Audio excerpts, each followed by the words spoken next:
In the mountain kingdom of Zubiri, where the winds howled like ancient spirits and the clouds often clung to the cliffs like veils, two daughters were born beneath wildly different moons. Emira, the firstborn, arrived during a night of red lightning and heat. Her cry was fierce, her grip tight around her mother's braided hair. The midwives whispered that fire had entered the royal line. A few winters later, Nyana was born beneath the gentlest silver moon anyone had seen in decades. She came quietly, wide-eyed, her tiny fingers outstretched as though to touch the stars. The court spoke of her as a child of light, blessed by the heavens. Their father, King Abadil, ruled for nearly 3 decades with a mixture of cunning and compassion. The kingdom of Zubiri was shaped like a bowl nestled between mountain ranges, and it thrived on trade, storytelling, and the sacred minerals drawn from the deep caves. Its people believed strongly in omens, in dreams, and in bloodlines.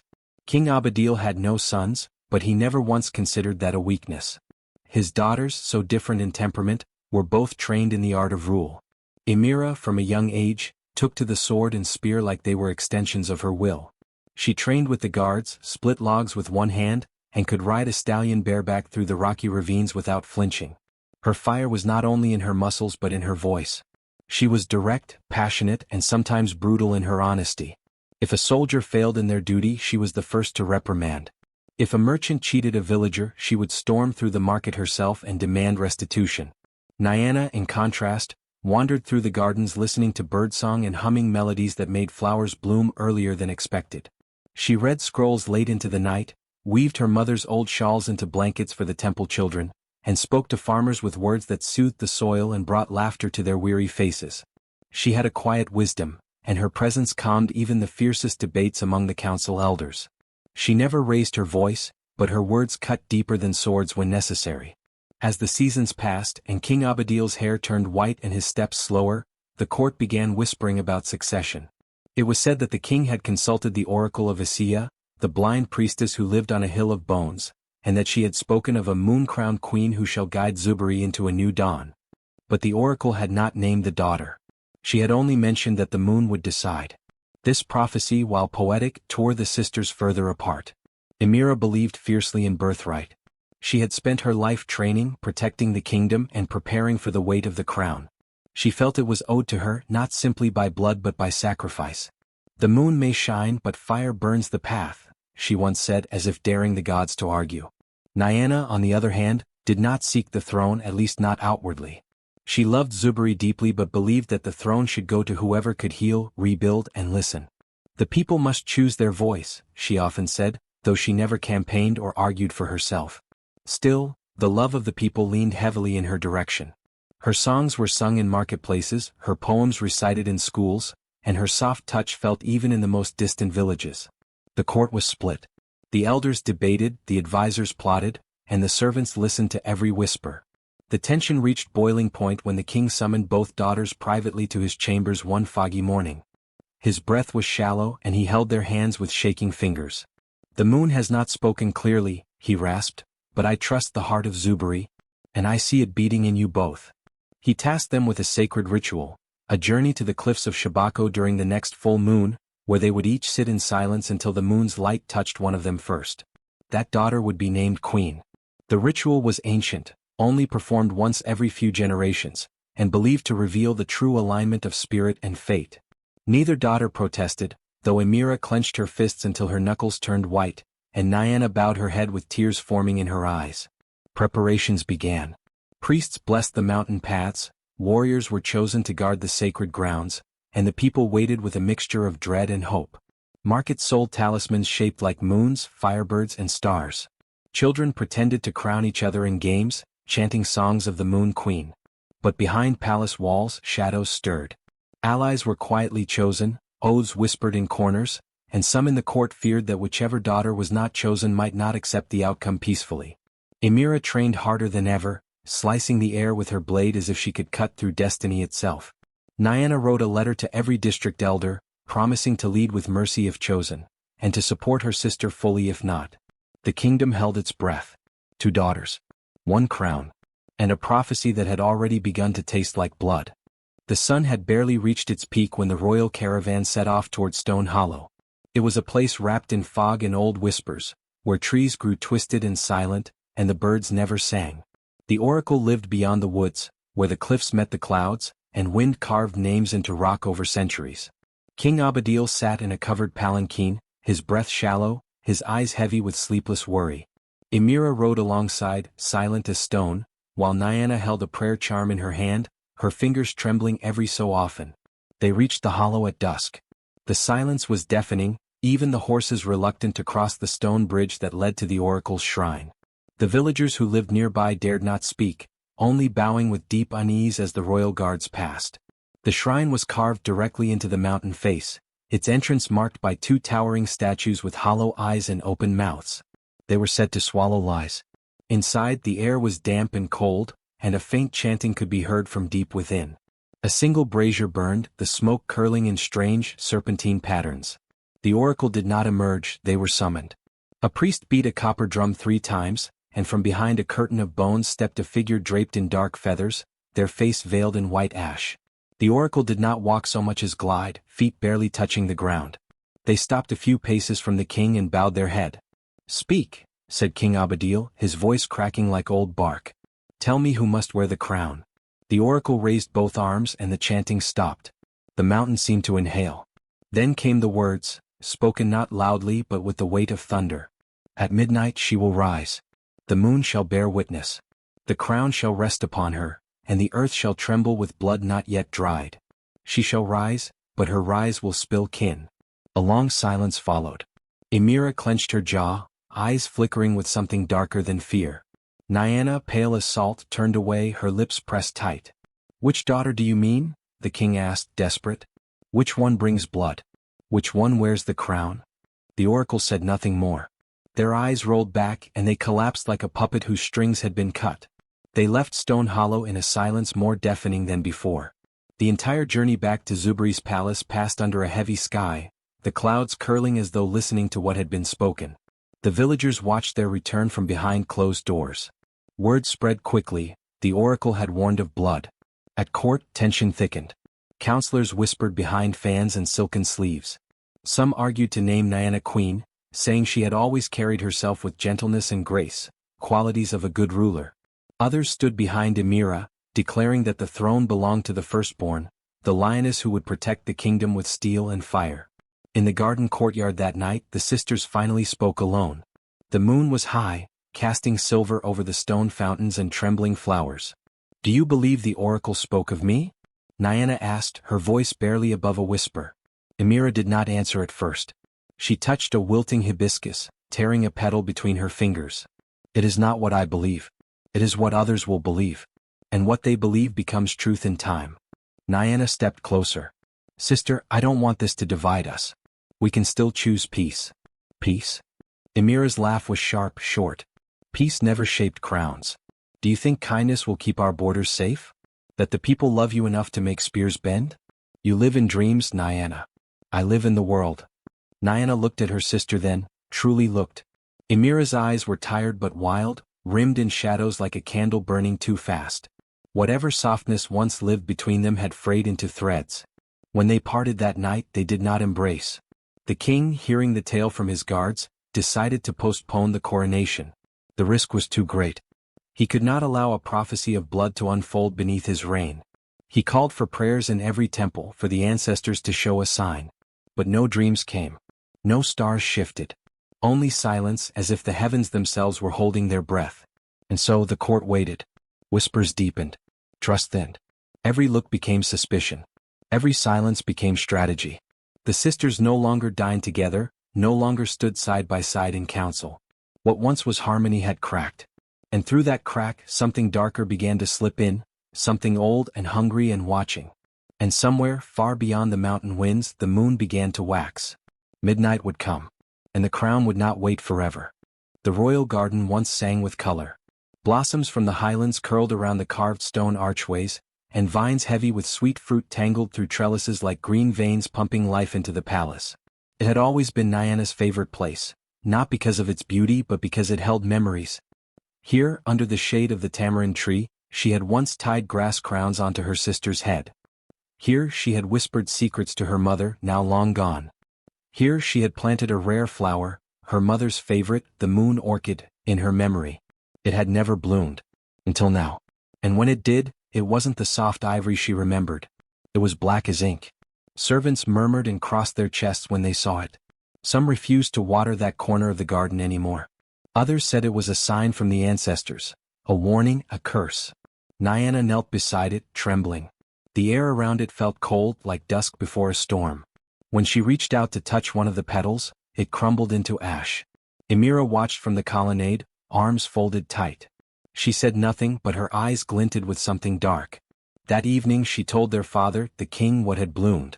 And though Nyana swore the flower was simply a twisted bloom, not a curse, rumors spread through the palace like spilled oil, that the garden had turned against them, that the land itself knew danger was near. A week passed. The garden wilted further. Vines yellowed. Birds no longer came.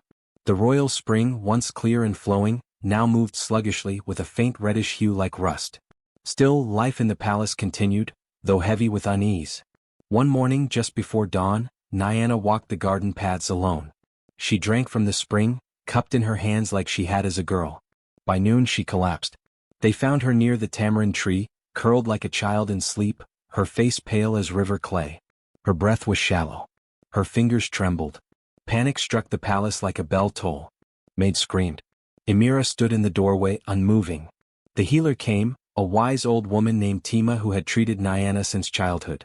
She listened to her heart, examined her lips, her eyes. Then she stood grim.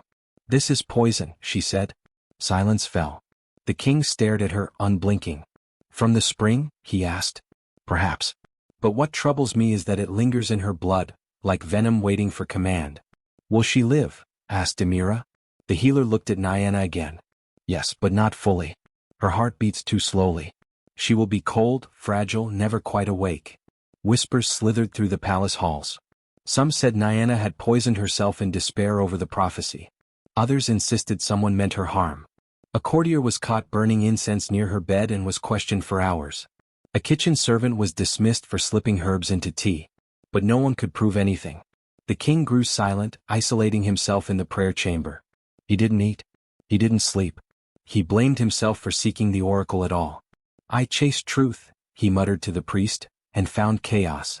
Emira began to act as though she were already queen. She gave orders. She wore the golden sash of state in public. She walked with her head high, speaking of duty, responsibility. "The people need strength," she told the council. "They need leadership. Not riddles. Not sickness." But others noticed how quickly she stepped into the shadow Nyana left behind. Some remembered how often she'd spoken of prophecy. How often she'd stared at the flower before it bloomed. A few servants even whispered of her private garden, where no one was allowed to enter, not even the gardener. One day Tima returned to the spring. She crouched by its edge and dipped a cloth into the water. She tasted it. Bitter. Wrong. She took a sample and brought it to the herbalist. Together they boiled it down, separating each element. One drop turned blue, a rare sign of the Zika root, a toxin found only deep in the high forests. Tima returned to the king. "This was no accident," she said. "The spring was poisoned. Carefully. With precision." The king stared at her. "By who?" She said nothing. She didn't need to. That night, the black flower disappeared. No trace remained, not even ash. Guards who'd watched the garden claimed the wind took it, but there had been no wind. Nyana slept still, her body caught between breaths. Her sister visited her chamber once. She stood at the edge of the bed and looked down at her. "I don't want you dead," Emira whispered. "I only want what I've earned." But Nyana stirred. Her lips parted. A single word escaped. "Why?" Emira left before the dawn. In the darkness, the moon slid behind clouds. And somewhere deep within the palace, the garden continued to rot. The cave was damp with memory and heavy with the scent of rusted time. Emira stood at its mouth, her robes already soaked with rain, her heart pounding with a rhythm she could no longer call her own. The wind howled like the ghosts of those buried beneath Zubari's mountain. She stepped inside. Each footfall echoed like an oath in a cathedral of bones. Torches flickered to life on either side of the cave as if summoned by her presence. Her ancestors had once been kings and queens, warriors and seers. But some, those too ambitious, too cunning, had been erased from the family scrolls. They were the ones whispered of only in stories told around dying fires. And it was their spirits Amira now dared to disturb. She dropped to her knees before an ancient stone slab carved with forbidden runes. From a pouch at her side, she spilled a mix of crushed obsidian, dried goat's blood, and ashes from the first fire ever lit in Zuberi, passed down secretly through generations. Her mother had warned her about these rituals once before she died. But warnings had long since become echoes in a mind bent by resentment and fear. "Let the throne be mine," she whispered, fingers trembling as she cut her palm with a ceremonial blade. "No matter the cost." Blood dripped onto the runes. The slab hissed. The shadows twisted. A voice like splintered ice filled the chamber. "You seek power. But power comes with debt." "I will pay it," Emira said, voice ironclad. "You shall be queen," the voice whispered, "but your reign will ride on crimson tides. The crown will not sit lightly. Are you willing?" Emira paused. For a second, her sister's face flashed in her mind, Nyana with her gentleness, her too soft words, her too easy smile. Then she thought of the people cheering Nyana's name, of the way even their father hesitated now. The bitterness bloomed again like a thorn. "I am willing." The stone slab cracked down the middle. The cave trembled. A cold wind rushed through Amira's body, stealing something as it passed. A sliver of light, of warmth, of something human. She stood steadier now. The hesitation in her steps was gone, replaced by something deeper, darker. Her eyes gleamed like obsidian under the moonlight as she left the cave. Back in the palace, the days passed with a quiet dread. Nyana rarely left her chambers. Her body, once light and graceful, was now a shadow of its former self. But her dreams became vivid. A woman with a crescent moon on her forehead visited her in visions. Her mother or something older. The woman whispered only one phrase again and again, "Midnight comes for more than one crown." Nyana repeated the words to the healer, to the royal scribes, even to their father, but no one could decipher their meaning. She tried to stand one morning and collapsed. When she opened her eyes, she saw Amira watching from the doorway, not with concern but with eyes too calm, too calculating. The court began to shift. Servants once loyal to Nyana were replaced. Orders Nyana gave were forgotten or deliberately delayed. Whispers bloomed in the corridors, about her illness, about Amira's readiness to lead. One night, Nyana asked her father plainly, "Do you believe I poisoned myself, father?" King Abadil didn't answer right away. His face was worn, his eyes tired from years of rule and months of pain. "I believe the throne demands more than either of you should pay," he finally said. "And I fear it's already begun to take." The next morning, Emira entered the throne hall in a gown of crimson and gold. She did not ask permission. She stood before the council and declared, "The people need a queen who can stand. I am ready. The spirits have made their will known." The council did not speak. But no one stopped her. Meanwhile, Nyana woke screaming, the words from her dream etched in her mind louder than ever. "Midnight comes for more than one crown." And in that moment she understood, this would not end at the coronation. Something greater, something darker had been set in motion. And the blood pact her sister made would not end in a single victim. Under a sky painted with a blood moon, the palace courtyard was filled with drums, chants, and the flickering glow of fire torches. Every noble family, every warrior, every elder from the farthest reaches of Zuberi gathered in anticipation. Midnight was approaching, and with it the long-awaited coronation of Amira, daughter of Abadil, heir to the mountain kingdom. Clad in ceremonial crimson, she stood tall before the grand steps of the ancestral throne, flanked by priests who murmured invocations to the spirits of stone and sky. The weight of the crown had never felt so tangible.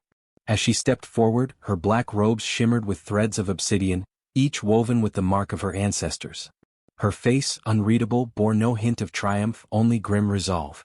She felt the wind change, chill and sharp, as if slicing through layers of cloth and skin. From the balcony above, King Abadil watched silently, his face gaunt with worry. He had not slept in nights. Nyana's condition had worsened rapidly. She lay in her chambers, pale as ivory, her breath shallow, barely tethered to life. The healers did all they could, but their poultices and chants seemed only to delay the inevitable. Her lips, once vibrant and full of laughter, now barely moved as she whispered in her dreams, "Midnight comes for more than one crown." The priests lifted the ancestral crown, forged of silver, moonstone, and fragments of meteorite. It shimmered unnaturally under the blood moon's glow. As it was lowered onto Amira's head, a distant thunder rumbled through the mountains. A hush fell over the courtyard as if even the spirits held their breath. Then the crown touched Amira's brow. A chorus of horns and chants erupted. Flames danced higher. The crowd bowed. And Amira opened her eyes, her pupils reflecting not the firelight, but something deeper, darker, redder. At that precise stroke of midnight, far from the celebration, Nyana exhaled one final time.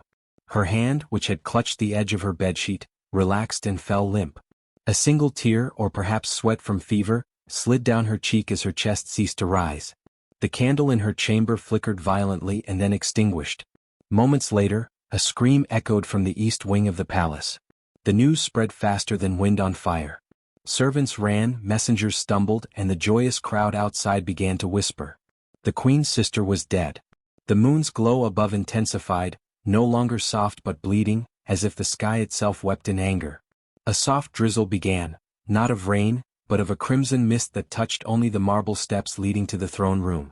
Inside, where the coronation was to end with formal blessings, the doors burst open as guards carried in the limp form of Nyana. She had died with her eyes open. The palace physician's hands were trembling, stained with something darker than blood. He whispered, "She passed," as the crown touched her sister's brow. The white stone tiles of the throne room, once pristine and smooth, were now soaked. Blood from Nyana's body formed an intricate, winding pattern around the base of the throne, spiraling outward like a serpent. Some claimed the pattern resembled ancient runes long forbidden in Zuberi. Others whispered that it looked like wings. But all agreed, it should not have happened naturally. Emira stared at the body of her sister. Her lips did not tremble, but her hands gripped the throne's armrests tightly. She said nothing. She made no sound. Yet in her mind, the voice from the cave, the one she had made the pact with, hissed, "The throne is yours. But the price is not yet paid." A tremor ran through the mountain. Outside, the moonlight rained harder. Some in the crowd fled in fear, others knelt, praying aloud for protection. The children wept. The elders remembered old songs about blood moons and royal curses. One priest collapsed, chanting in a tongue not spoken in 100 years. A raven flew overhead and perched atop the palace gate. It screeched once, sharp and guttural. Then another came. Then 5 more. Soon, the roof of the great hall was peppered with the black wings of death's messengers. King Abadil descended slowly to the steps where Nyana's body now lay. He knelt beside her, brushing her hair from her face. "She was the light," he whispered. "And now, we are in shadow." Emira remained standing, frozen, her breath shallow. She had what she asked for. The crown. The power. But the throne beneath her was soaked not in rain, not in wine, not in ritual sacrifice, but in the blood of her sister. Blood that refused to dry. Blood that now whispered. From the far end of the hall, Nyana's spirit flickered for just a moment. A soft shimmer of light, shaped like her, drifting toward the moonlight, leaving behind a single sentence that only Amira could hear. "Beware the throne you sit upon, it does not forget." The coronation ended not in celebration but in mourning. The bells of Zuberi rang not once, not twice, but 13 times, reserved only for deaths that alter the kingdom forever. Amira was queen. But as she sat on the throne that night, alone, red soaking the hem of her robe, she understood that midnight had crowned her, yes, but it had also cursed her. And above her, the moon bled on. The palace of Zuberi once glowed with warmth. After the coronation, that glow faded. The tapestries clung to the walls like shadows, heavy and silent. The wind that once whistled through the mountain towers now howled like a wounded beast. The people whispered of bad omens and the staff moved like ghosts themselves. Queen Amira, though adorned in gold and scarlet, sat on a throne that bled beneath her. The first night after Nyana's burial, Amira could not sleep. Her dreams churned with pale fog and the sound of dripping water. When she awoke, her silk pillows were damp, though no tears had fallen from her eyes. Servants found her pacing the corridor with a candle, muttering about footsteps that weren't hers. They said her eyes were wide like someone who had seen too much. Soon the palace halls began to echo. Not with voices, but with strange whispers that seemed to slither between the cracks in the walls. "Emira," they hissed at dusk. "Blood for blood," they coiled around the midnight bells. The guards checked for intruders. The seers were called to cleanse the air. But nothing stopped the voices. One evening, Emira stood before her mirror, adjusting the black ruby circlet on her head. Her reflection looked back, but something was off. The image's lips trembled. Its eyes glistened, full of sadness. Then for just a moment the reflection shifted. Nyana's pale face appeared, skin like ivory and eyes like twilight. Emira gasped and turned, but no one was there. From that night on, mirrors became her enemy. She ordered all of them covered with velvet cloths. Even the polished silver was put away. But the visions did not cease. In the still waters of the bathing pool, she saw Nyana curled beneath the surface, eyes open, mouth moving as if trying to speak. Word spread among the courtiers. Servants complained of hearing a soft humming from the queen's chambers, a melody Nyana used to sing in the garden. The seamstress dreamt of Nyana offering her a crown made of lilies that bled when touched. The cook dropped an entire pot of stew after seeing Nyana's face in the bubbling surface, eyes sorrowful, voice whispering, "She chose the throne. Not me." Emira tried to hold control. She summoned her war council more frequently. She gave silver coins to the poor, hoping generosity would cleanse guilt. She even ventured into the temple, lighting candles for her sister's spirit. But the flames hissed and flickered out before her hands could leave the wick. The throne itself, once a symbol of unity and power, began to bleed. At first it was dismissed as spilled wine. But the red stains returned each day, dripping from the carved lion heads that guarded the armrests. The maids scrubbed in silence, then began to refuse the task. "It's not wine," one whispered. "It smells like sorrow." One afternoon, a young court poet fainted after stepping onto the dais to recite a verse. He awoke muttering, "She's still here. She stands behind her, always watching." Emira heard of this and summoned the poet to explain, but he wept at the sight of her, begging for forgiveness he couldn't name. Desperation crept in like mold. Emira returned to the garden, once her and Nyana's sanctuary. The black flower Nyana had planted was still blooming, more vibrant, its petals now glistening with a dew that shimmered red in the sunlight. The gardener avoided it. "It sings at night," he said. "It sings to her." Emira found herself speaking aloud when alone. "Nyana, I didn't mean for you to go. I only wanted what was mine." The wind would answer with a sigh. Sometimes it sounded like her sister saying, "Then why did you ask for it in blood?" In her private chamber she kept Nyana's old necklace, a simple moonstone on a silver chain. One night it vanished. In its place lay a single strand of Nyana's silver hair, curled like a question mark. The elders urged her to perform the rite of rest, a ritual meant to soothe wandering spirits. But the oracle refused to guide her. "You lit the path with your own fire," she said. "Now you must walk it." On the 7th night after the coronation, Emira dreamt of a hallway with no end. Each door she passed opened to reveal a moment from their childhood, laughing by the stream, braiding each other's hair, chasing fireflies under the moonlight. Then came a door she did not want to open. Behind it was Nyana, standing in her coronation dress, except the fabric was soaked in blood. She smiled sadly and said, "Do you remember when we promised never to hurt each other?" Emira woke up screaming. When she walked into the throne room the next morning, the blood was already pooled at the base of the throne. None dared enter. She sat anyway, silent, rigid. And from somewhere above, a drop of cold water fell on her shoulder. She looked up. The ceiling had begun to weep. Emira stood at the palace balcony, surveying the golden fields beyond the city walls, except now they were no longer golden. What was once a thriving patchwork of green and gold had turned into a dead sea of gray. The crops had withered without cause, the rivers slowed, and cattle lay motionless in the fields with eyes like marbles, wide open and accusing. The villagers began to whisper, first in corners and shadows, then louder in the marketplace. They spoke of Nyana, the light of the people, the sister of grace. Candles flickered around her grave every night, though no one claimed to light them. Fresh petals appeared on the stones even when the gardens bore no flowers. Mothers told their children to pray to the spirit of the younger queen, for she still listened. And the children listened because they dreamt of her, standing barefoot in fields of moonlight, whispering that she would return when the time was right. At first, Emira tried to ignore it. Let them grieve, she thought. Let them weep and move on. But they did not move on. They clung tighter to the memory of her sister than they did to her rule. Festivals once meant to honor the reigning queen became quiet nights of mourning. On market days, the bards sang not of Emira's courage but of Nyana's gentleness.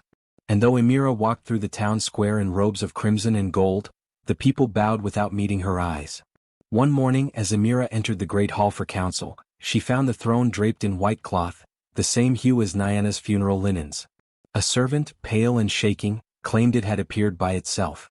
No one had placed it there. No one dared touch it. When Emira pulled it away, the throne's arms were slick with something red. Not blood, but something colder.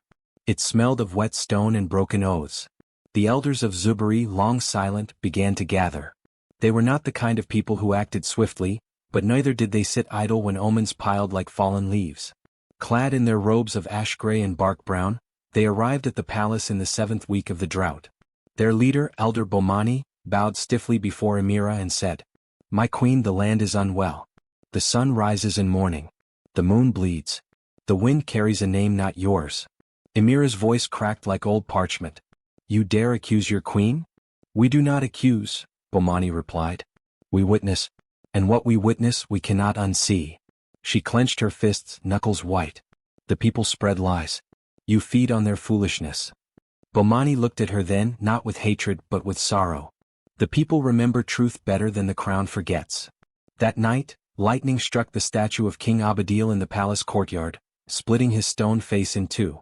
Some took it as a sign, the father's heart broken by his daughter's fate. Others saw Nyana's hand in it. Either way, the statue was never repaired. It remained broken, a reminder of a kingdom that once knew peace. The palace grew emptier. Servants left in silence. Nobles feigned illness to escape their duties. In the kitchens, salt would not stay dry and fruit rotted overnight. The palace dogs refused to enter the throne room, barking at thin air and pacing in frantic circles. Even the birds, once so abundant in the towers, had vanished. Emira began to speak to shadows. Sometimes those shadows whispered back. She tried to visit Nyana's grave once. She arrived at dusk, cloaked to avoid the gaze of the people. But the grave glowed faintly in the moonlight, and the air was thick with the scent of white hibiscus. Children had placed carved stones and necklaces made of shell beads around the headstone, gifts of remembrance. A doll with a golden ribbon around its neck sat atop the mound. Emira knelt, not to pray but to plead.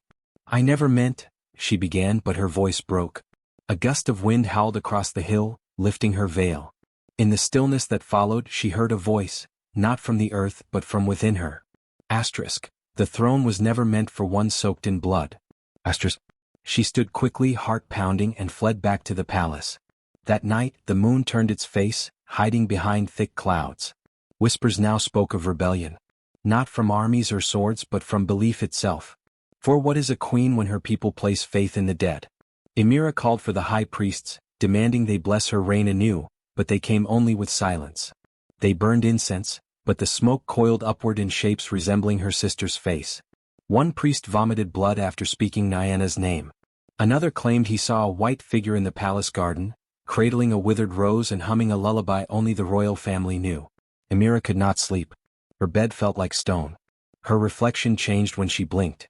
Sometimes she saw herself. Sometimes she saw Nyana, pale and calm as if waiting. Then came the day when a child, no more than 7, stood in the square and said aloud, "She is queen but not the true one." The child was struck by no guard, silenced by no fear. Instead the crowd nodded. An old woman kissed the child's forehead. A merchant gave him honey bread. The truth, once whispered, now stood in the open. The people had turned. Not with fire or blade, but with memory. Amira ruled still. But her crown grew heavier by the day, and the throne beneath her felt colder than ice. Each morning she looked to the rising sun for warmth, and found only Nyana's shadow stretching long across the floor. The sun hung low behind a veil of ash-gray clouds as the courtyard filled with thousands of silent eyes. The trial of flames had not been called for in nearly 3 generations, and yet here it was, summoned by whispers, by dread, by the crumbling weight of a crown stained in blood. Queen Emira stood in the center of the sacred circle, wrapped in white ceremonial cloth that clung to her like a shroud. Her lips did not tremble, but her eyes, once sharp and calculating, betrayed flickers of doubt. The elders of the realm surrounded the circle, garbed in ancient red robes and carrying staffs tipped with obsidian. They had watched Emira's ascent with unease, had listened to villagers who spoke of haunting winds and crying stones. But it was the weeping throne, the symbol of royal truth, that had forced their hands. If the throne wept, the queen must prove she was worthy to sit upon it. The high elder raised her staff to the sky. "This is the trial of flames," she intoned. "Born of fire, cleansed by truth. If she be rightful, the fire shall bow. If she be false, the fire shall feast." Emira stepped forward, barefoot, onto the etched runes in the stone. Her body was smeared with salt and ash, her hair loose and untouched by gold. She wore no crown. The moment she entered the circle, a hush fell, deeper than silence. Then came the crackle. The fire was not lit by hand. It erupted as legend dictated, summoned by the realm itself. From each point of the pentagram encircling her, Flames surged up like serpents uncoiling. They danced and snarled, spiraling toward the sky. The heat pressed in, suffocating, pulsing with memory. Emira stood tall. But in her mind, Nyana's face rose, brighter than fire, gentler than wind. Her sister's laugh, her breathless voice in the garden, her soft fingers planting the black-flowered seed for their mother. The vision twisted into Nyana pale and still on the stone bed, her lips blue, her blood drying on the coronation floor. Emira swallowed. The flames began to swirl, closing the gap between their lines and the queen's body. They hissed and flickered, and then came the sound, not of wind, not of crackling logs, but of a whisper layered and clear. "Why did you choose power over me?" The crowd gasped as the voice reached them too. Emira staggered. Her eyes darted around the circle, but there was no face, no ghost, only flame. Still the question echoed. "I didn't choose," Emira whispered. "I survived." But the fire did not care. It rose higher, licking at her feet. She took a step back, but there was nowhere to go. The flames closed in. She clenched her fists, refusing to cry out. She had made her pact. She had done what she had to do. Then the flames struck. They curled around her chest and shoulders like serpents made of molten iron. She screamed but did not fall. Her white garments caught fire. The crowd gasped, but no one moved. They were forbidden to intervene. If the fire chose to consume her, it was divine judgment. Suddenly, a burst of wind blew through the courtyard, impossibly cold. The fire flinched, pulled back for a moment. Emira collapsed to her knees, still burning, the air thick with smoke. She looked down and saw the flames had not eaten her whole. They had seared a single agonizing mark across her skin, a crown not of gold but of thorns, etched in burns above her heart. Then the flames died as fast as they had risen. Silence hung again. The High Elder stepped forward, her face pale. "She survives," she said. "But she is marked." The crowd murmured. Surviving the trial meant she had not lied entirely, some divine force had spared her. But the burns, shaped so clearly, meant judgment had been passed. The realm had not accepted her unconditionally. Her reign, if it continued, would be a cursed one. Emira stood trembling. Her face had darkened with soot and shame. She did not weep. Not in front of them. But her breath came shallow, and her hand trembled as it touched the burn on her chest. The High Elder's voice cut through the air. "Queen Amira, you have been tested by flame. The fire did not consume you, but it marked you. Rule as you will, but know this, the realm watches and the dead remember." Emira bowed, not to the elders, not to the people, but to something unseen, perhaps to her sister, perhaps to her own guilt. As she turned and walked away from the circle, her shadow stretched long behind her, flickering like smoke. That night no one celebrated. No music rang in the halls. And in the reflection of the moonlit fountains, the palace guards swore they saw two women, one walking forward and the other watching from behind. Neither spoke. But the air was heavy with something unfinished. The palace was quieter than it had been in weeks. The whispers had grown fainter, the mirrors steadier, and the blood on the throne had finally dried, though none dared to clean it. Queen Amira wandered the hallways like a ghost in her own right, her crown heavier than ever, her burns still raw beneath her silks. She no longer demanded silence from the servants or worship from the nobles. Her eyes, once sharp with ambition, had dulled to shadows of regret. Then one evening, a soft knock echoed on the chamber doors. A timid figure entered, Saloa, Nyana's favorite maid. Her eyes were red, and her hands trembled as she bowed low, holding out a bundle wrapped in a silk scarf that bore the royal crest. "I was told to wait until the voices quieted," she whispered. "Nyana, she gave this to me. Said to deliver it when your heart had begun to ache." Emira stared at the bundle but did not move. Her breath slowed. She felt as if touching it might burn worse than the flames that had crowned her in judgment. Saloa stepped forward and placed it gently on the bed. She wrote it before the coronation. Before she fell ill. Then, without waiting for permission, she left the room, her presence vanishing like smoke. Alone, Emira reached for the bundle with shaking hands. The scarf unfurled, revealing a single folded letter and a small velvet pouch. Her fingers hovered over the parchment, and then, bracing herself, she opened it. The handwriting was familiar, steady, graceful, filled with warmth. A pang shot through her chest as she read. "To my sister, my once best friend. If you're reading this, then the stars were crueler than I hoped. I knew something was coming, I could feel it in the roots, in the wind, in the silence of our garden. Perhaps you did too. I do not write to curse you, Amira. I never could. I loved you more than I feared what might come. But power, when chased blindly, leaves behind too many graves. You may have the throne now, and if you do, I pray you sit not as a shadow but as a sun. Rule with peace, not shadow. Let your hands build, not break. Let the crown be a promise, not a wound. I leave you this, mother's pendant. It was always meant for both of us, though I wore it longer. It calmed me when dreams grew dark. It reminded me who we were before ambition whispered in our ears. If there is still light in you, Amira, wear it. Let it silence the spirits. Let it still the blood. Let it remind you of the girl who used to braid flowers into your hair and call you her star. Emira didn't realize she was crying until her tears blurred the words. Her fingers reached for the pouch. Inside, the pendant shimmered, small and simple, a sunstone wrapped in twisted gold. She had not seen it in years. Nyana had worn it during the rains when lightning struck too close to the palace. She had worn it during their mother's funeral and again on the last day they had laughed together. Emira clutched it to her chest. The silence in the room grew heavier, deeper, and then, miraculously, soft. Like a breath exhaled by the palace itself. The shadows retreated to corners. The draft in the air warmed. And somewhere, faint but unmistakable, the throne room ceased its weeping. That night, Emira walked to Nyana's grave beneath the moonlight. No guards followed her, no courtiers watched. She knelt before the stone and whispered a single word. Forgive. Then she lay the pendant on her chest and closed her eyes. For the first time in weeks she slept without ghosts. The palace never cleaned the blood. They tried in the beginning. Servants scrubbed at the white marble with cloths soaked in citrus and ash, then vinegar and soap, then firewater mixed with chalk. But the stain remained, a deep dry red patch at the foot of the throne. It looked like a crown knocked sideways. The more they scrubbed, the more the stain seemed to spread. Emira stood over it each day in silence. She no longer wore the royal silks of celebration. Her gowns turned darker by the week, deep purple, then charcoal, then a black so dense it absorbed the torchlight. Her crown, once polished daily, lay on the altar beside her sister's grave.